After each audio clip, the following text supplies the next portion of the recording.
The morning sun barely touched the palace windows when James Mitchell adjusted his red uniform for the third time.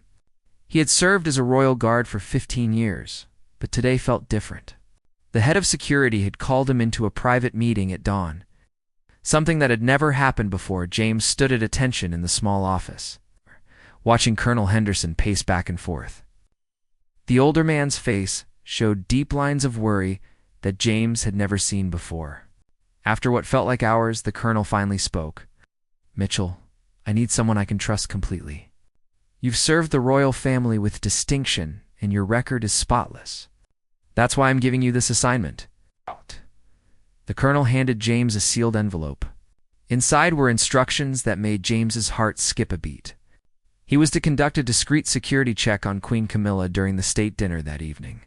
Recent intelligence reports suggested potential security breaches within the palace itself. James had protected many members of the royal family over the years. He had stood guard during state visits, royal weddings, and countless public appearances. But investigating the queen consort herself was something he never imagined he would have to do. That evening, the palace buzzed with activity. Hundreds of guests arrived for the state dinner, honoring the visiting French president.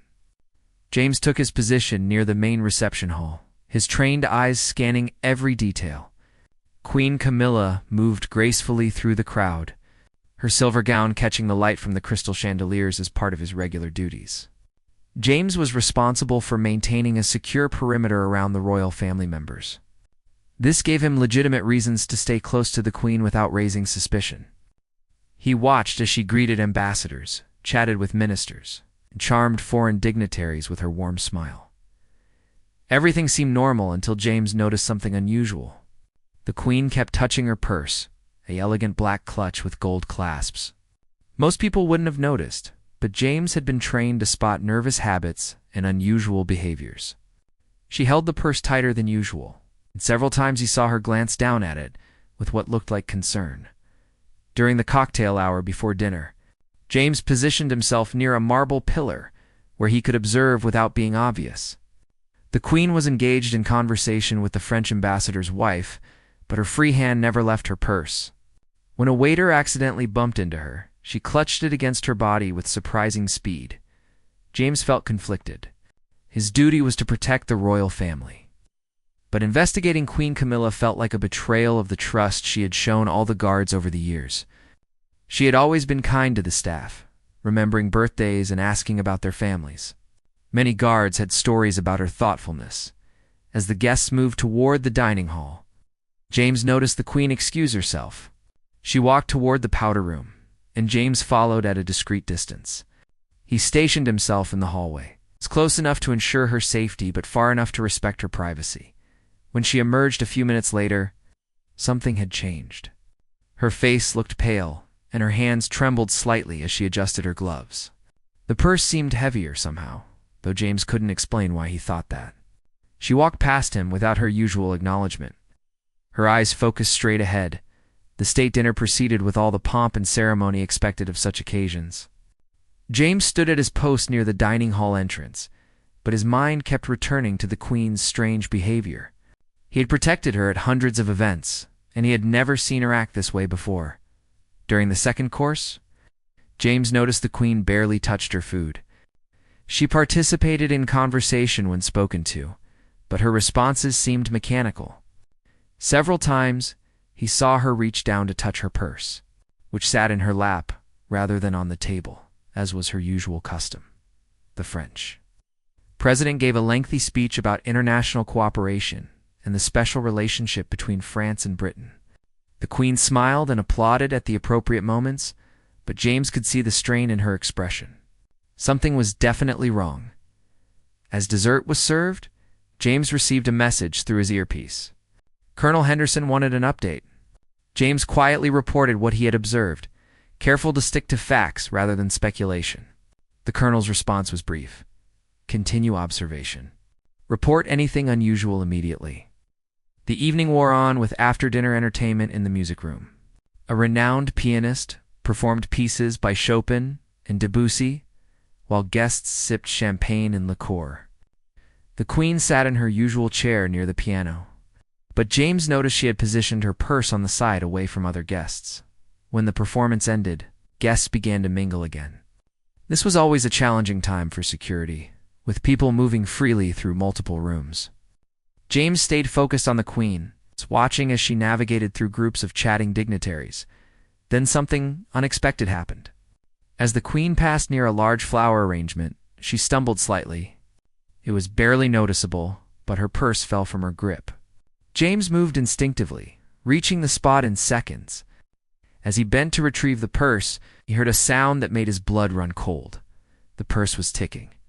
James's training kicked in immediately. In one smooth motion, he scooped up the purse and moved toward the Queen. Their eyes met, and in that instant, he saw not the composed royal he was used to, but a frightened woman who needed help. "Your Majesty," he said quietly, "perhaps you would like to refresh yourself before the evening concludes." She understood immediately. Together they walked calmly toward a private sitting room, James carrying the purse carefully. His mind raced through protocols and procedures, but nothing in his training had prepared him for this exact situation. Once they were alone in the sitting room, the Queen sank into a chair. Her hands shook as she removed her gloves. James set the purse on a side table, the ticking sound now clearly audible in the quiet room. "Out, Your Majesty," James began. But she raised a hand to stop him. "I know what you must think," she said, her voice barely above a whisper. "But it's not what it appears to be." James activated his emergency beacon, alerting the security team to converge on their location without causing panic among the guests. Within moments, he heard footsteps in the hallway. But before the team arrived, the Queen did something that shocked him even more than the ticking sound. She opened the purse herself. Inside the black clutch, James saw something he never expected. Instead of an explosive device, there was an antique pocket watch, its gold surface catching the light. The ticking that had alarmed him came from this old timepiece, but that wasn't what made his jaw drop. Beneath the watch lay a collection of photographs and what appeared to be handwritten, letters tied with a faded ribbon. The Queen's eyes filled with tears as she looked at the contents. Before she could speak, Colonel Henderson burst through the door with 2 other senior guards. They stopped short when they saw the open purse and its harmless contents. "Stand down," James said quickly. "There's no immediate threat." The colonel looked confused, but trusted James's judgment. He dismissed the other guards and closed the door. Now it was just the 3 of them in the elegant sitting room. With its silk wallpaper and portraits of past monarchs looking down from the walls, "Your Majesty," the colonel said carefully, "we received intelligence about a possible security breach. We were concerned for your safety." The Queen composed herself, dabbing at her eyes with a handkerchief. "I suppose I owe you both an explanation," she said, "though what I'm about to tell you must never leave this room." James and the colonel exchanged glances but nodded their agreement. The Queen picked up the photographs with trembling hands. The first showed a young woman in a nurse's uniform smiling at the camera. She looked remarkably like the Queen, but the photograph was clearly decades old. "This is my sister," the Queen said softly. "My twin sister, Margaret. No one knows she existed." James felt the room spin slightly. In all his years of service, through all the background checks and security briefings, there had never been any mention of the Queen having a twin sister. The royal family trees were public knowledge, documented in countless books and official records. "Margaret was born with severe health complications," the Queen continued. "My parents were advised that she wouldn't survive childhood. To protect the family from scandal and persistent media intrusion, they made the difficult decision to keep her existence secret. She was raised quietly in a private facility in Scotland, receiving the best care possible." Colonel cleared his throat. "Your Majesty, with respect, why are you telling us this now?" The Queen picked up one of the letters. "Because Margaret passed away last week. She lived much longer than anyone expected, 74 years. The facility contacted me privately, as they had been instructed to do. I've been carrying these items with me because I couldn't bear to leave them anywhere they might be discovered." James understood now why she had been so protective of her purse, why she had seemed so distracted during the state dinner. She was grieving a loss that she couldn't share with anyone, mourning a sister the world never knew existed. "The watch belonged to our grandmother," the Queen explained, winding the old timepiece gently. "Margaret and I each received one on our 18th birthday. Mine sits in the palace vault, but Margaret kept hers always. The staff at the facility sent it to me along with these photographs and letters we had exchanged over the years." She spread the photographs on the table. They showed Margaret at various ages as a young woman reading in a garden, middle-aged, and painting at an easel, elderly but still smiling while feeding birds. In every picture, she wore the same gold watch. "I've been meeting with solicitors secretly," the Queen admitted, "trying to arrange a private burial without attracting attention. The facility staff have been wonderfully discreet, but I've been terrified that someone would discover the truth. When you approached me tonight, James, I thought perhaps you already knew." James felt a deep sympathy for the woman before him. The weight of carrying such a secret of mourning alone must have been crushing. "Your Majesty, your secret is safe with us," he assured her. The colonel nodded in agreement. "However, we must ask who else knows about this." "Only the facility director and 2 senior nurses who cared for Margaret her entire adult life," the Queen replied. "And now you? My husband doesn't even know. How could I explain keeping such a secret from him all these years?" She picked up one of the letters and unfolded it carefully. "Margaret was brilliant, you know. She taught herself multiple languages, became an accomplished artist, and wrote the most beautiful poetry. Her life was limited by her circumstances, but her spirit was never confined." The Queen read a few lines from the letter, her voice catching with emotion.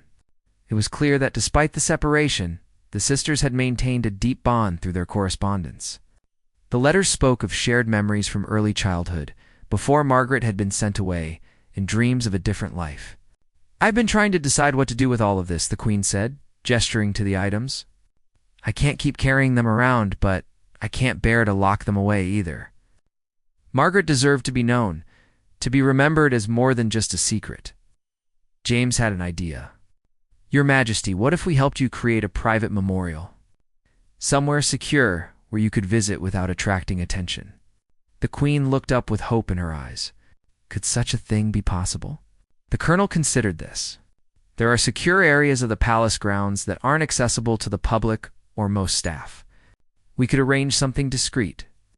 For the first time that evening, the Queen smiled genuinely. Margaret loved roses. She wrote about wishing she could have a proper garden. "Perhaps a rose garden," James finished. "We could create a small private rose garden. To everyone else, it would simply be another corner of the palace grounds. But you would know." The Queen carefully returned the items to her purse. The ticking of the watch no longer seemed ominous, but rather comforting, like a heartbeat keeping Margaret's memory alive. "There's more," the Queen said suddenly. "The facility director gave me something else. Something that explains why I've been so anxious." She reached into a hidden pocket of the purse and pulled out a small leather journal. Margaret kept a diary. In it, she mentions overhearing conversations at the facility. Conversations about other secret arrangements involving prominent families. The colonel straightened. This was venturing into dangerous territory. "What kind of arrangements, Your Majesty?" "Similar to hers. Children hidden away because they didn't fit the public image. Some with disabilities, others with scandals attached to their birth."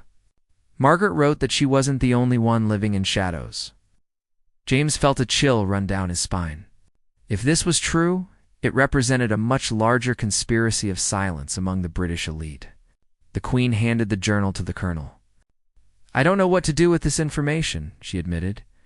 "These families made choices decades ago, but there might be people still living in these facilities, still hidden from the world. Do they deserve to have their stories told?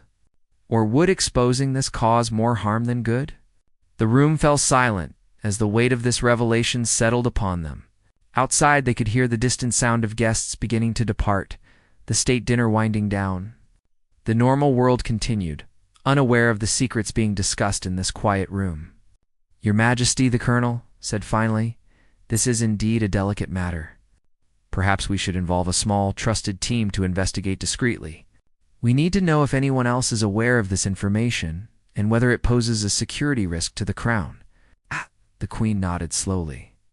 "I've been so afraid someone would use Margaret's existence against us somehow. Blackmail scandal? I don't know." That's why I've been so paranoid about the purse. Your instincts were correct, James said. Even innocent secrets can be weaponized in the wrong hands. But we'll help you navigate this safely. The Queen stood, smoothing her gown. I must return to the dinner. People will notice if I'm gone too long. She looked at both men with gratitude.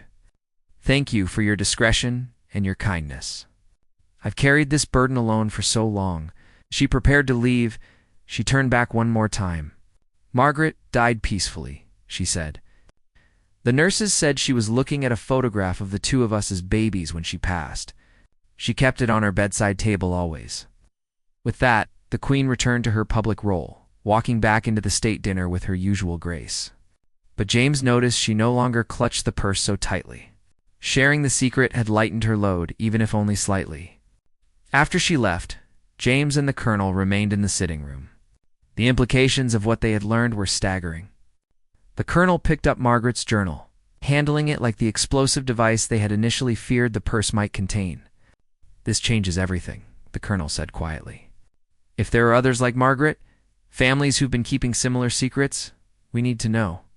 Not for scandal, but for security. James agreed.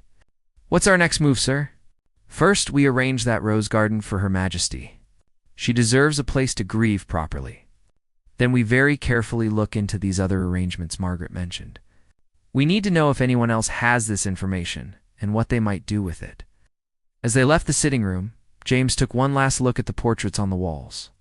How many other secrets did these palace walls hold? How many stories had been buried to preserve public images? The rest of the state dinner passed without incident. Guests departed with warm farewells and promises of future cooperation between nations. The Queen played her part perfectly, and no one suspected the emotional turmoil she had experienced just an hour before. But for James Mitchell, the evening had fundamentally changed his understanding of the royal family and the lengths to which people would go to protect their image. The ticking watch had indeed revealed something shocking. It's just not in the way anyone had expected. 3 weeks passed after the state dinner revelation. James found himself assigned to a special task force led by Colonel Henderson, operating in complete secrecy. Their mission was to investigate the claims in Margaret's journal without creating ripples that might reach the media or compromise the families involved. The rose garden had been completed in record time. Hidden behind a grove of ancient oaks on the palace grounds, it was accessible only through a concealed gate. James had personally overseen the planting of 57 rose bushes, one for each year of Margaret's life that the sisters had been separated. The Queen visited every morning before dawn. When the dews still clung to the petals, on this particular morning, James stood guard as the Queen knelt beside a small stone bench that bore no inscription but held deep meaning. She had been coming here to read Margaret's letters aloud, as if her sister could finally hear them in this peaceful place. Today, however, she had asked James to join her rather than stand at a distance. I've made a decision, she said, rising from the bench. About the others Margaret mentioned in her journal. James waited respectfully for her to continue. Over the past weeks, their investigation had uncovered evidence of at least 12 similar cases, dating back to the 1940s. Children of prominent families who had been quietly relocated to private facilities, their existence erased from official records. Some had physical disabilities, others had been born out of wedlock or with conditions that were considered shameful at the time. 3 of them are still alive, the Queen continued, living in the same facility where Margaret spent her life. They're elderly now, in their 70s and 80s. They've never known life outside those walls. The discovery had shaken everyone involved in the investigation. These weren't just names in a journal, but real people who had been denied, or birthrights and family connections for the sake of appearances. The facility, while providing excellent care, was still essentially a luxurious prison for those whose only crime was being inconvenient to their family's public image. What do you wish to do, Your Majesty? James asked carefully. The Queen touched one of the roses, its petals soft pink like the dawn sky. I've been thinking about Margaret's favorite quote from her letters. She wrote, "Truth may hurt for a moment, but secrets wound forever. I believe it's time to stop the wounding." This was a monumental decision. James understood the implications immediately.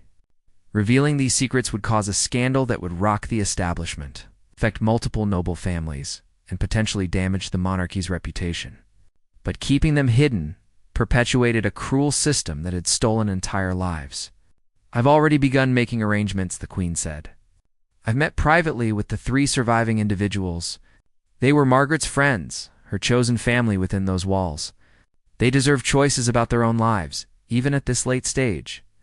She explained her plan.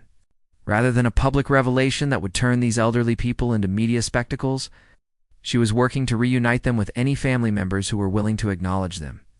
For those whose families refused, she was arranging comfortable, private residences and support systems. "One of them is the daughter of a duke," the Queen revealed. "She was born with a condition that affected her appearance. Her parents told everyone she had died in infancy. She spent 73 years believing her family abandoned her because she wasn't beautiful enough." James felt anger rise in his chest but kept his expression neutral. The cruelty of it was staggering. The Queen seemed to sense his emotion. "I know," she said softly. "When I met her, she showed me sketches she had drawn of what she imagined her family looked like. She's an accomplished artist, like Margaret was. All that talent hidden away." The Queen had arranged for this woman, Lady Catherine, to meet her younger brother, now the current Duke. He had grown up believing his sister had died as a baby and was devastated to learn the truth. Their reunion had been both heartbreaking and healing. "He's welcomed her home," the Queen said with a small smile. "After 7 decades, she'll finally see the estate she should have grown up on. He's already commissioned portraits of her to hang alongside the family ancestors." But not all the stories were ending so positively. Another survivor, the son of a prominent politician, had been hidden away because of a developmental disability. His family had built their entire political legacy on the lie of his non-existence. His siblings, now in positions of power themselves, were refusing to acknowledge him. "That's where things become complicated," the Queen admitted. "Do we force families to confront their past? Do we have that right?" James thought carefully before responding. "Perhaps the question isn't about forcing anything, Your Majesty. It's about giving these individuals the power to make their own choices for the first time in their lives." The Queen nodded slowly. Margaret would have said the same thing. Choice was the one thing she never had. They walked deeper into the rose garden, where a small fountain had been installed. The sound of water was soothing, creating a sense of privacy and peace. The Queen revealed more of what the investigation had uncovered. The facility itself was owned by a trust that had connections to some of the most powerful families in Britain. For generations, it had operated as an open secret among the elite, a place to hide inconvenient relatives while maintaining the fiction of perfect bloodlines and unblemished reputations. The staff were well paid and sworn to secrecy, many serving multiple generations without ever speaking of their charges. "The current facility director wants to help," the Queen said. "She's appalled by the system she inherited and has been advocating for her residents for years. With my backing, she believes we can transform the place into a proper care facility that doesn't operate on shame and secrecy." James had met the director during their investigation. Dr. Sarah Campbell was a woman of integrity who had spent the last decade trying to give her residents as much dignity and freedom as possible within the constraints of their situation. She had been the one to ensure Margaret could pursue her interests and had fought for better conditions for all residents. "There's something else," the Queen said, stopping beside a particularly beautiful white rose. Margaret's journal revealed that she had a son. This revelation had been the most shocking of all. Margaret had fallen in love with a young doctor at the facility in her 20s. Their relationship had been discovered and the doctor dismissed, but not before Margaret had become pregnant. The child had been taken from her immediately after birth and adopted by a family in Canada. "I've found him," the Queen said, her voice thick with emotion. "He's 62 years old, a grandfather himself now. He never knew he was adopted until his parents passed and he found the papers. He's been searching for his birth mother for years." The Queen had arranged a video call between them just days before Margaret's death. It had been Margaret's last wish to see her son, to tell him she had never stopped loving him, never stopped wondering about his life. The man, named David, had recorded messages for his mother that the nurses played for her in her final days. He wants to come to the memorial service, the Queen said. My nephew, whom I never knew existed? He looks so much like Margaret, the same kind eyes. James realized the full extent of what the Queen was planning. This wasn't just about revealing secrets or reuniting families. It was about fundamentally changing how society dealt with those who didn't fit conventional expectations. You're going to go public with all of this, James said. It wasn't a question. The Queen met his eyes steadily. Not with everything. The individuals involved deserve privacy and dignity. But yes, I plan to acknowledge Margaret's existence and use her story to advocate for others in similar situations. If the monarchy is to have meaning in the modern world, we must lead by example. She had already drafted a statement with her communications team, carefully worded to protect the privacy of those still living, while acknowledging the wrongs of the past. It would be released alongside the announcement of a new charity in Margaret's name, dedicated to supporting individuals with disabilities and their families. Some will say I'm destroying the monarchy, the Queen acknowledged. That admitting to such deceptions undermines our credibility, but I believe honesty will make us stronger. How can we ask for the public's trust while harboring such secrets? Over the following days, James watched as the Queen quietly put her plans into motion. Meetings were held with key figures, including the Prime Minister and the Archbishop of Canterbury. Some supported her decision, seeing it as a necessary modernization. Others warned of dire consequences, predicting a constitutional crisis. The Queen remained resolute. She had found strength in her grief, purpose in her loss. Margaret's death had freed her from the burden of secrecy, and she was determined that others would have the same freedom. A week later, James stood in the Rose Garden as a small group gathered for Margaret's memorial service. It was a diverse assembly, palace staff who had been told the truth. The surviving residents from the facility who were well enough to travel, David and his family from Canada, and Lady Catherine with her brother the Duke. The Queen spoke simply and movingly about her sister, about lives lived in shadows and love that transcended separation. She read one of Margaret's poems, a piece about roses growing in darkness, still finding their way to the light. There wasn't a dry eye in the garden. After the service, as people mingled and shared stories, James watched the Queen introduce David to Lady Catherine and the others who had known his mother. These people, hidden away for so long, were finally being seen and acknowledged. Their stories were being heard. Dr. Campbell approached James during the reception. This is just the beginning, she said quietly. There are other facilities, other secrets. The Queen's courage today will inspire others to come forward. James nodded. He knew their work was far from over. The investigation would continue, carefully documenting cases and reuniting families where possible. But today was about Margaret and the life she had lived despite impossible circumstances. As the sun set over the rose garden, casting everything in golden light, the Queen found James again. She looked tired but at peace, holding the gold pocket watch that had started this entire journey. Thank you, she said simply, for your discretion, your compassion, and your help in bringing Margaret home. James bowed formally. It has been an honor, Your Majesty. The Queen smiled, a real smile that reached her eyes. Margaret would have liked you. She wrote once that the true measure of a person isn't in their title or position, but in how they treat those who can do nothing for them. You've proven that measure today. As the guests slowly departed, James remained in the garden. The roses would bloom and fade with the seasons, but Margaret's story would live on. The secret that had once threatened to destroy so much had instead become a catalyst for healing and change. The ticking watch had indeed revealed something shocking, not a scandal to be feared, but a truth that needed to be told. In the end, love had proven stronger than shame, and courage had triumphed over convention. The monarchy would survive this revelation, perhaps even emerge stronger for having faced its shadows. And in a quiet corner of the palace grounds, 57 rose bushes would continue to grow, tended with care and watered with memory, a testament to a life that had finally been acknowledged and a love that had never been forgotten.